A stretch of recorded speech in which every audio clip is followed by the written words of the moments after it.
جو شیعہ ہیں وہ حضرت امیر معاویہ کی تکریم کیوں نہیں کرتے ہیں، ادب کیوں نہیں کرتے ہیں؟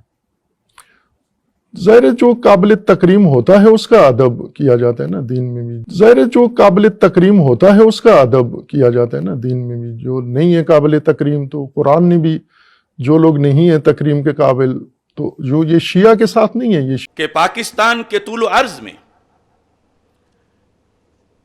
کئی فرقوں کے لوگ بالخصوص ایک ہمارا مخالف فرقہ جو ہے اس کے ذاکر، اس کے مذہبی لیڈر مسلسل اللہ تعالی جل جلالہ کی شان میں گستاخیاں کر رہے ہیں. یہاں تک کہ کہا جا رہا ہے کہ رب ذوالجلال معاذ اللہ سیدہ پاک کے قدموں کی مٹی میں چھپا ہوا ہے. یہ کفریات بکے جا رہے ہیں کہ حضرت مولا علی رضی اللہ تعالی عنہ تو اللہ کا بھی رازق اور خالق ہے. علی اللہ نہیں ہے، علی اللہ کا خالق ہے، علی اللہ کا رب ہے، علی اللہ کا رازق ہے. اللہ کی معراج یہ ہے کہ وہ در سیدہ جل شانہ پر اپنی داڑھی سے جھاڑو لگاتا ہے. اللہ کی معراج یہ ہے کہ وہ در سیدہ جل شانہ پر سجدہ کرے. اللہ کے سر کا تاج جناب سیدہ کی نالین کی مٹی ہے. جناب سیدہ جل شانہ کی نالین کی خاک میں اللہ پوشیدہ رہتا ہے. یہ ہے توحید. ہم کہتے ہیں علی خالق اللہ، علی رازق اللہ، علی رب الارباب، علی پروردگار اعظم، علی مولائے کل. یہ کہا جا رہا ہے کہ مولا علی رضی اللہ تعالیٰ عنہ نبیوں کے برابر ہی نہیں، نبیوں سے افضل ہیں. ہم مولا علی کو انبیاء کے برابر نہیں مانتے، ہم مولا علی کو انبیاء سے افضل مانتے. سیدنا صدیق اکبر رضی اللہ تعالی عنہ کو معاذ اللہ ظالم اور کافر کہا جا رہا ہے. امام نے فرمایا ہم آل محمد کا یہ مزاج ہے، جو چیز ہم سے ظلمن چھین لی جائے ہم اس پہ دوبارہ اختیار اس لیے نہیں کرتے کہ کہیں ظالم کی سزا میں کمی نہ آ جائے.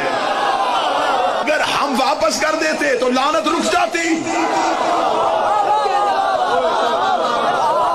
ہم اس پہ دوبارہ اختیار اس لیے نہیں کرتے کہیں ظالم کی سزا میں کمی نہ آ جائے. کیونکہ ناانصافی اور ہماری جوڈیشری کا بیڑا غرق اس دن ہو گیا تھا جس دن فاطمہ زہرا علیہ السلام انصاف لینے کے لیے دربار گئیں اور ان کو انصاف نہیں ملا اور نعوذ باللہ ان کو جھٹلایا گیا ان کی گواہی کو.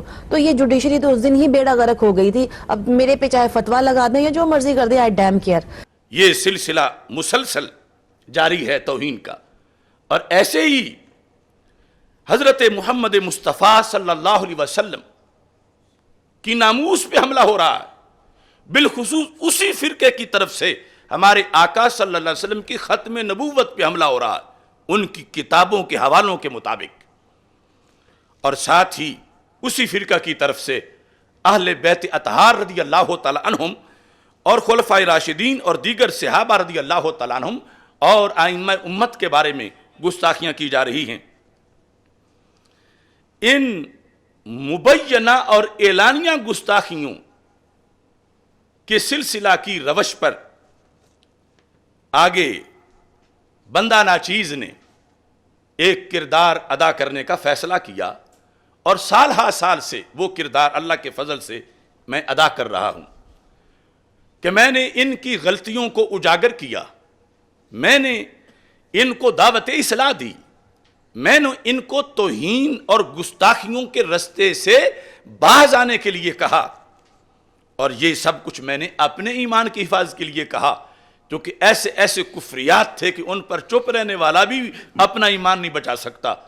اور امر بالمعروف اور نہی عن المنکر کا جو فریضہ ہے اسلام میں، اس کو ادا کرتے ہوئے میں نے ان لوگوں کی اصلاح کے لیے حق کا پرچم بلند کیا.